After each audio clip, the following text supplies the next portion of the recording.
Hindi naman yan ang sinasabi. Okay lang yan. Ha? Seryoso. Nagbabaliw na.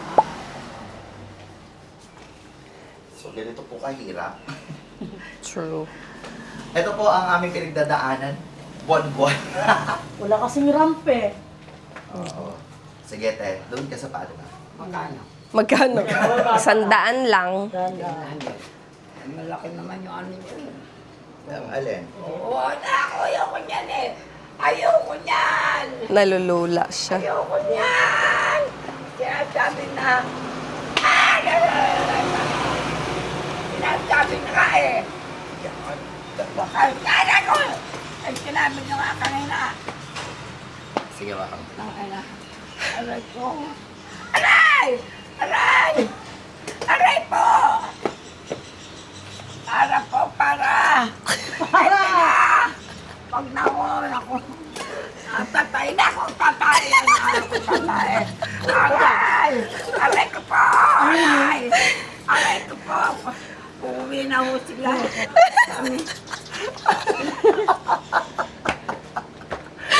Sabay kain.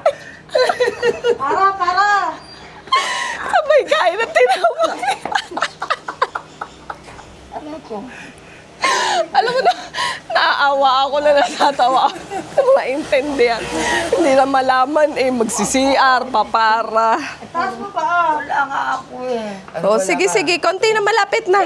Tiis lang. Ayan guys, ganyan talaga ang struggle namin. Kasi binababa mo yung paa mo eh. Every month, para lang makalabas si mama ng bahay. Kakaloka. Ako yung baba. Pinipreno. Tapos, isasakay pa natin yan sa sasakyan. Nako. Yung isa pang mahirap kasi yung pag-transfer from wheelchair papunta dito sa sasakyan. Kailangan talaga siyang buhatin.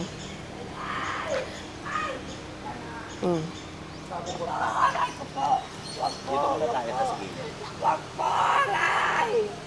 Aray na po, aray ko na po. Aray po. Sige, dali. Mahal, dito na, sa car. Ito na, yun na. Ay, teka. Ito na po. Mainit, mama. Aray ko po, wala na yan. Okay na, okay, go. 1, 2, 3. Aray ko po. Dahan-dahan, pivot. Okay. Opo. Okay na. Opo. Okay na. Okay. Ay, hirap. Wala po kami. Oh, ito. Po ka. Wala po kami. Okay na, Jai. Lalo no kami, sagad-sagad na. Mga ano. Okay. Paano to, love? Ate. Di ako marunong magsara. Ate. Mario, ako po. Trabaho.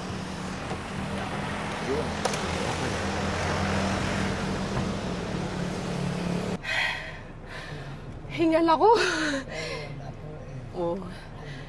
Ganyan kahirap guys, as in ang pinagdadaanan namin buwan-buwan. Para lang ilabas si mama ng bahay at dalhin sa bangko. Para makuha niya yung pera na para naman dapat sa medical expenses niya. Ay, nako. Wala po ito. Wala ito. Thank you, baby. I love you. Oo nga, ayaw naman.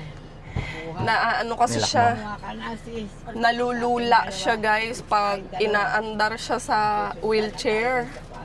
So, Ipapaayos naman talaga natin yan for Oo. rampa. yan yung isa talaga sa tinututukan ko din ngayon. Naghahanap ako ng mason na pwedeng magsemento nung hagdan para kahit papaano Nasa kotse kasi tayo kaya umanda. smooth yung ano niya, pagbaba niya ng bahay. Pero still, from wheelchair to sasakyan, mahirap talaga kasi motion sickness plus yung sakit, nararamdaman pa rin niya kahit papaano. Mamaya ikikwento ni Ninya kung bakit kami umabot sa ganito. True. So guys, yan. Kakalmahin muna namin ang mother. And also para makapag ano din ako catch ng breath kasi lahat kami nihingal. Tatlo kami. Hanggang ngayon, ang ingay pa din ni mother. Ay, lagi naman yan maingay. Aray ko. Aray ko. Aray ko. Okay. Okay. Huwag na po. Hindi, gusto yan. Ay, sarado. Bukas. pagbilan. Opo. Pero mas madalas na kayo naka-wheelchair ngayon, no? Oh, Mas lagi ko okay. siyang ano. Paano naman ang diskarte mo from kama to wheelchair? Scoop. Pivot. Mas okay. Kasi Oh, may maluwag. diskarte naman po. May space. Na, oo. Boss, Dito. madam, ito ho ang tubig sa akin katumingin. Oo, bibigyan kita pagka Ito, ayan o. Oh, tubig yan, tubig. Oo, pagka meron. Ano gusto mo? Meron niya. Gusto ayaw. Hindi po pwede. Ito na nga, Hindi oh. Wala yan eh. Tubig nga. Toink! Ay, Toink! masakit nga eh. Ay, masakit ba? Sorry na. Binilhan kita, oh. Merienda, oh. Empanada. Mama, tignan mo, oh. Oh. Empanada. Kainin mo, ah. Okay? Panada. Empanada. Ano yan? Chicken. Chicken empanada. Ngayon, anong ginawa? Kakainin. Merienda, okay? Nalaman.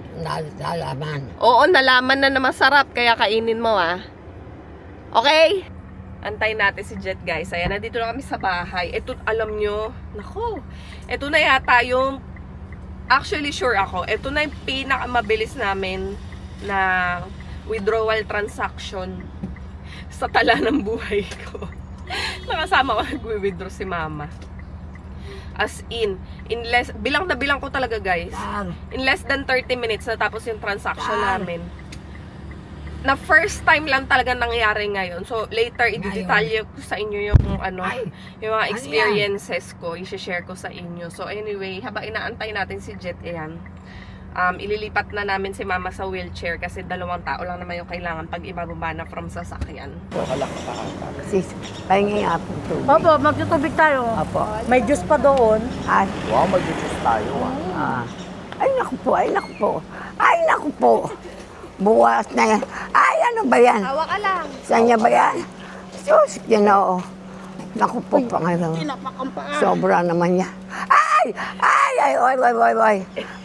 Wala na ho pala ito. Ay, oo, wala. Ay, naku po. Ayaw ipaano. Ipalana na lang. Oh, lalakad ka na? Bili. Lakad na lang. Dito na lang kahit na sino. Taas mo ng Dito. paa mo para hindi kami mahirapan. Wala ho, bakit naman ho tayo? Okay, Hindi wala naman. na tayo. Ay, wag naman ho. Wait lang. Okay. Wag naman po.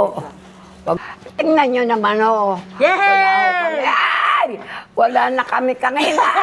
Wala na kami dito. Ngayon wala na. Ay, salamat. Electric Naku fan, po. electric fan, dali. Naku po, Ay, sarado. Nay. Ay, Nay. Tay.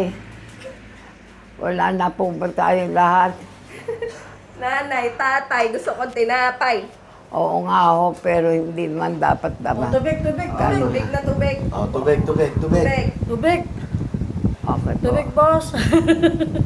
Napagod siya.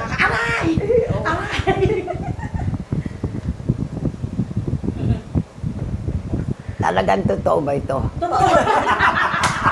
Baka wala pa. Hindi ka namin lulukuhin. Totoo yan. May laman yan, may laman. Totoo yan. Ito. Talaga po. Oo. Game boys. Si Mama, komedyante ka talaga. Talaga ho ba totoo ba? Oh, totoo, di ba? Maraming salamat po. Wow, yay! Yay! Apir. Okay. Talaga po, talaga. Yes, Talaga. Sabi lang kanina, Maraming salamat po. Oy. Okay po. Kami po lahat. Yakap ako, yakap. Talaga. Huwag ako. Oh, huwag ka umiyak. Kala ko ako Iyakan naman eh. Diba, baka babago. Happy ka? Ay, talaga po. Masaya ka? Opo, talaga ho. Bakit ka masaya? Bakit ka masaya? Opo. Bakit? Kahit masaya. Oh. Kahit may konti. May Oh. konting gano'n. Oh. Tik. Okay po. Okay? Lima mo ka ba dati? Parehas tayo. Maghapon, tsaka nandito kami. Tsaka ito, nanay ko, naku. Ay sus! Ay sus! Dito sa kilikili. Ako, birong yan. Dito. Lahat Sa kilikili. Binigay ko sa'yo. Oo nga eh. Tingnan Ito niyo. totoo sa kilikili. Ay, tonte po. Okay po. Ay, naku. Oh, nagdighay. I love you. Salamat. Maraming salamat po sa inyo. Sana po kung magkakaroon tayo, marami tayong magkakaroon. Ay, naku, Diyos, wala na siguro. Remember, I mentioned sa inyo kanina na yun yung pinakamabilis naming withdrawal transaction. That was not always the case because 2 months ago, we were in a very difficult situation, far more difficult than our previous bank transactions na hindi pa nagkaka-fracture si mama. So, yun pa yung time na kahit na may Alzheimer siya, is nakakalakad pa siya, di ba? So, ang average time ng withdrawal namin is 2 hours to 3 hours every time. As in, every time talaga. So, okay na, chinatsaga ko na lang kasi, di ba? Ganon din naman yun eh. So, eto na nga, nung nagka-fracture si mama ng December, ang magiging next bank transaction namin is January. So, na-anticipate ko na yan na hindi na makakapunta si mama sa bangko kasi bedbound na siya. That time, sobrang bagong-bago pa lang yung pagkakabali nung buto niya sa balakang. Kaya as in, nasa kama lang talaga siya. Ngayon, pumunta ako sa bangko and kinausap ko yung branch manager na laging nag-a-assist sa amin kung paano na yung magiging sistema namin ngayon. Kasi si Mama is hindi na nga siya makaka-appear doon personally because of physical condition niya dahil physically challenged na siya. Ngayon, in-advise nila ako na pumunta ako sa Bulacan, doon sa opening bank ni Mama. And doon ako makipag-coordinate kung ano yung magandang gawin and kung ano yung i-advise nilang gawin. So, that was around 2nd week of January, pagkabalik namin galing Japan. Yun kagad yung inasikaso ko. So, yan, punta ako ng Bulacan. Dinesclose ko sa kanila yung sitwasyon ni Mama. Meron akong dalang yung medical abstract niya, pati yung x-ray nung bali, nung buto niya sa balakang, at saka yung advice ng doktor na talagang, yun nga, gano'n na yung sitwasyon niya. And then, hindi nila ako binigyan ng ibang option, but ang sinasagot lang nila sa akin that got me so frustrated that time was, wala daw silang magagawa kasi yun daw yung policy ng bangko. Dapat ang nag-a-appear personally is yung account holder. Nakiusap ako sa kanila, dinesclose ko na medically challenged na nga yung owner, yung client, kumbaga. So, hindi na siya possible na makapag-appear personally. Is there any other way? I'm sure they can advise to do something na magiging feasible pa rin yung pagkuha ng money without personally appearing. Kasi nga, 'di ba, may bali nga siya and bedbound na siya. So, yun yung unang punta ko doon, guys. I still can remember, no? Parang nare-relieve ko nga yung mga naramdaman ko that time. I was so mad. I was so frustrated and hopeless. Umuwi akong disappointed and frustrated. And yun, nag-usap kami ni Jet. Isip kami ng mga ibang paraan, ganyan, ganon. So, I got a call from that bank sa Bulacan. And may inoffer sila na, bagong suggestion.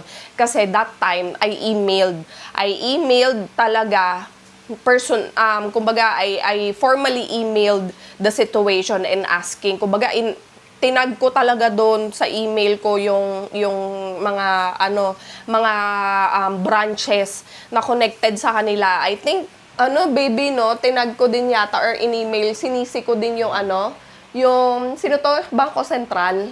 Oo, parang sinisi ko din dun yung Bangko Sentral ng Pilipinas kasi nagre-regulate sa kanila is Bangko Sentral ng Pilipinas. Naging very accommodating suddenly yung branch na yon sa Bulacan and they reach out to me, naging accommodating sa kanila. Suddenly, they offer mga iba't ibang options and they advise me na pumunta sa Veterans Affairs ng US kasi yung claims ni Mama is galing yan ng US dahil my father is a retired US Navy veteran. Since direct deposit yon from USA, hindi pwedeng magkaroon ng representative. So, sabi ko, this is so frustrating dahil unang-una, I know there are rules na kailangang sundin. But then, naisip ko, there are also special cases na dapat nagiging mas,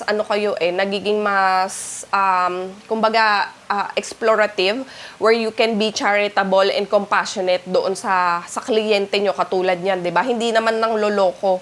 Hindi naman kami nang loloko. Talaga namang hindi na siya able to go there personally. So, naiintindihan ko yun kung, 'di ba, kung parang inuutakan lang sila or niloloko sila, ganyan. Kumbaga, maiintindihan ko yun eh. Pero yung pinakitaan mo sila ng evidences, but still, they are,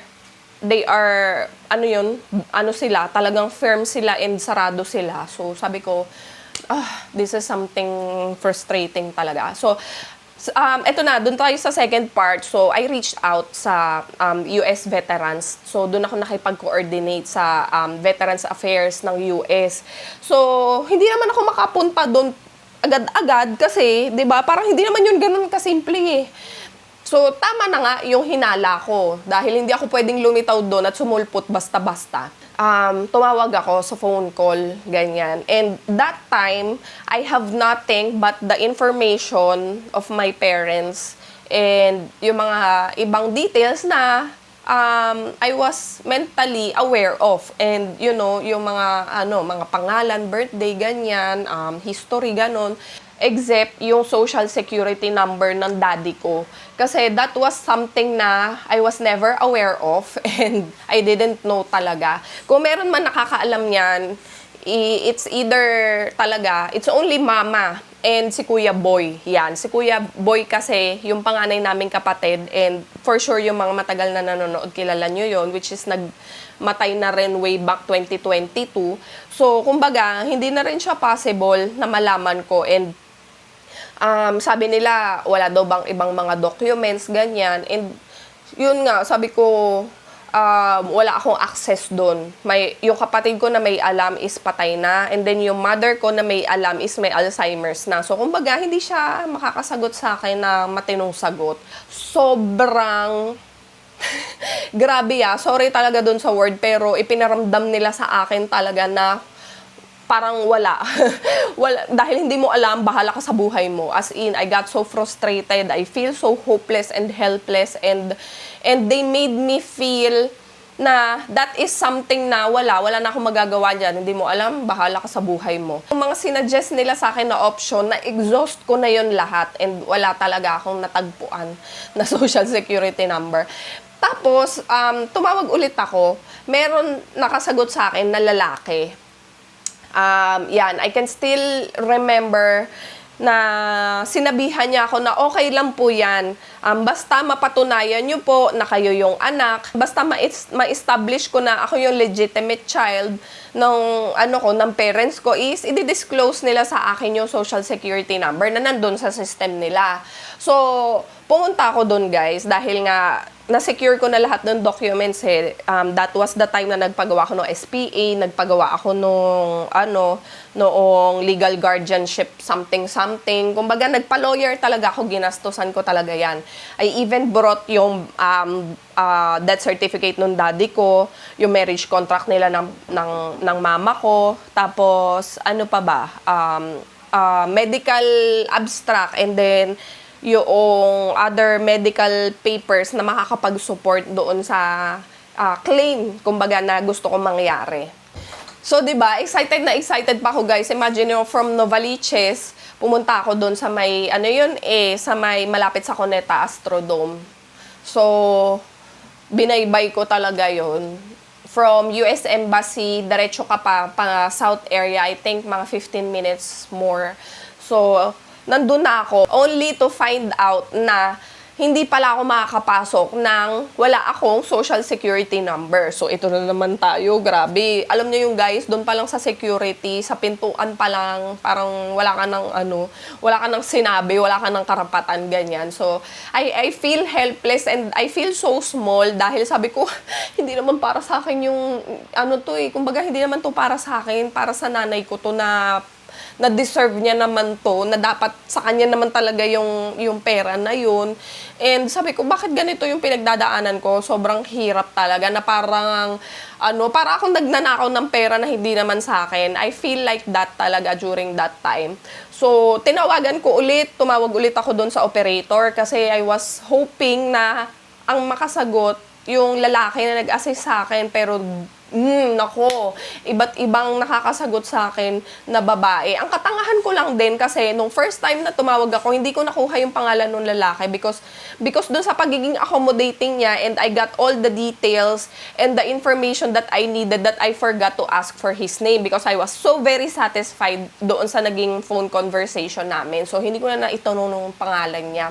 So, ito na nga, nung time na nandun ako sa labas ng VA, hoping na makapasok, 'di ba? Hindi na ako pinapapasok. So tumawag ako, iba't iba yung sumasagot sa akin. Tapos sinasabi ko na lalaki po kasi yung nakasagot sa akin, ganun, nagpapatulong ako.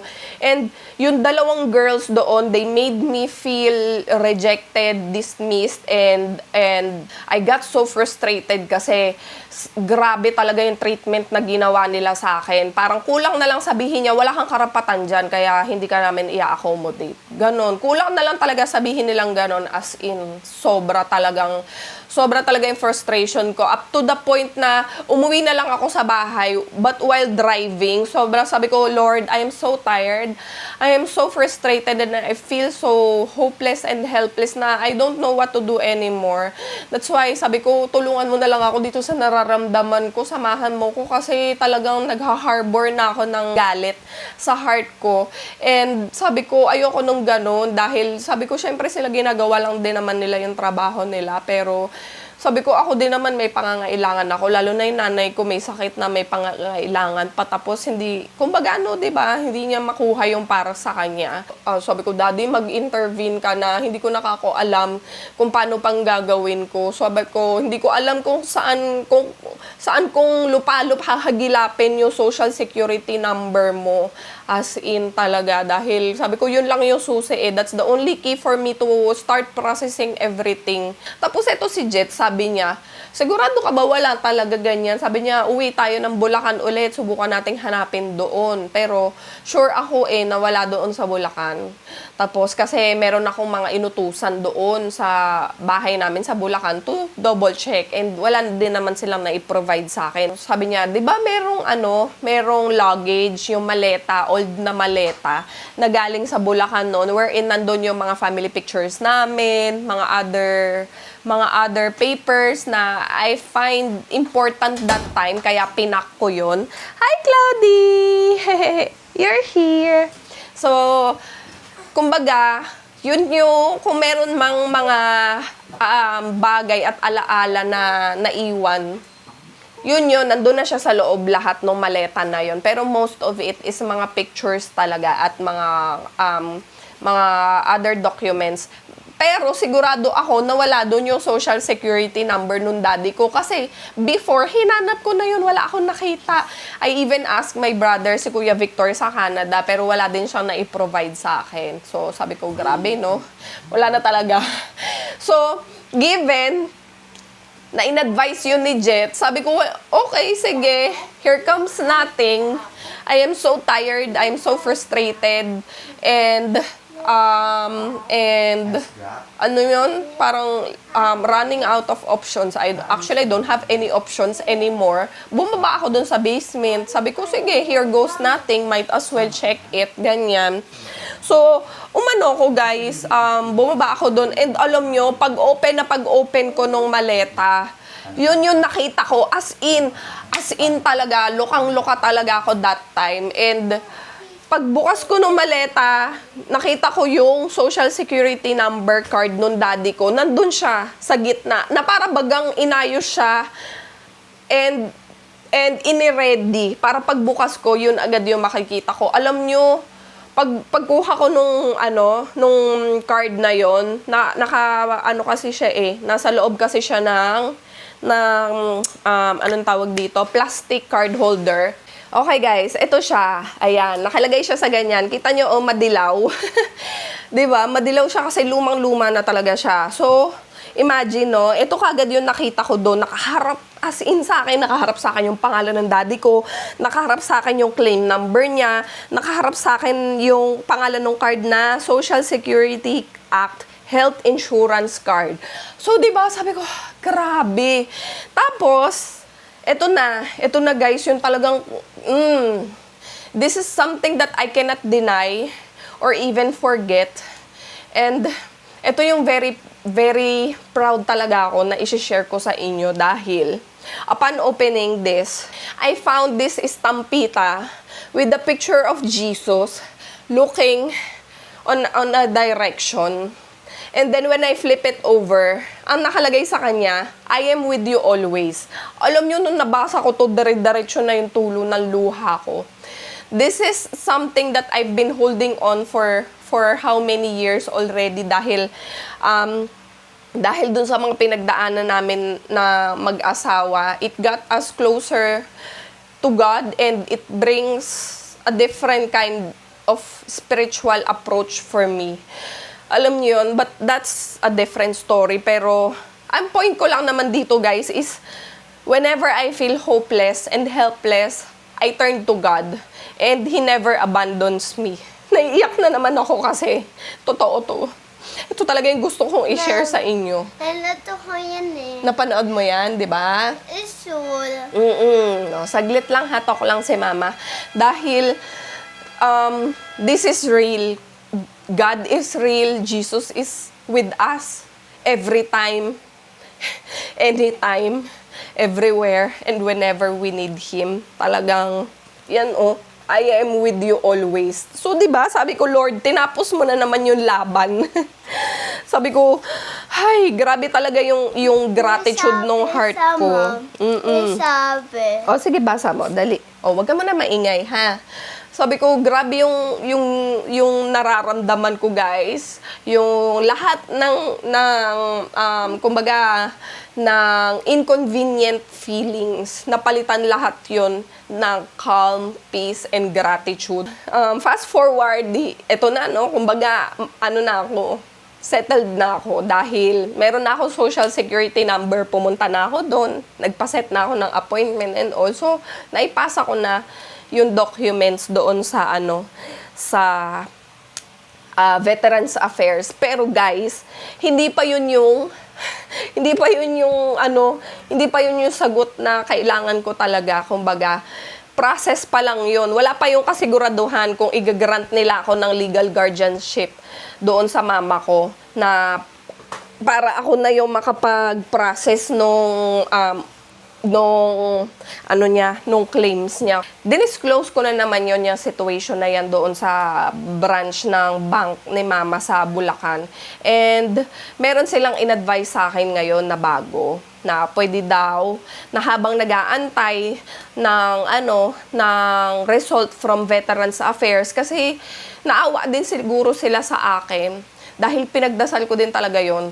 Naawa din siguro sila sa akin na paano nga naman ako makakakuha, paano naman kami makakakuha ng money kung lahat ng options is walang maibigay na yes or nasagot, 'di ba? So sila din nag-make way sila ng paraan para kahit papaano maging viable yung pag-withdraw namin ng money. So sabi nila, kausapin na lang daw yung bank namin dito sa Quezon City na pwedeng mag-video call.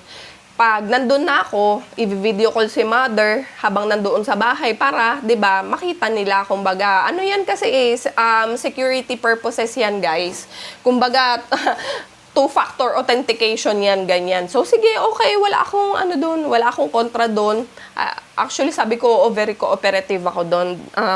Ano na yan, napakaganda na niyang paraan para gawin yun. So, pagdating dito sa bangko dito sa Quezon City, di pwede daw ganyan, i-video call na lang ganon. Ayaw naman ngayon pumayag nung nasa Bulacan kasi dapat daw pinupuntahan yon ng branch manager or someone from the bank personally.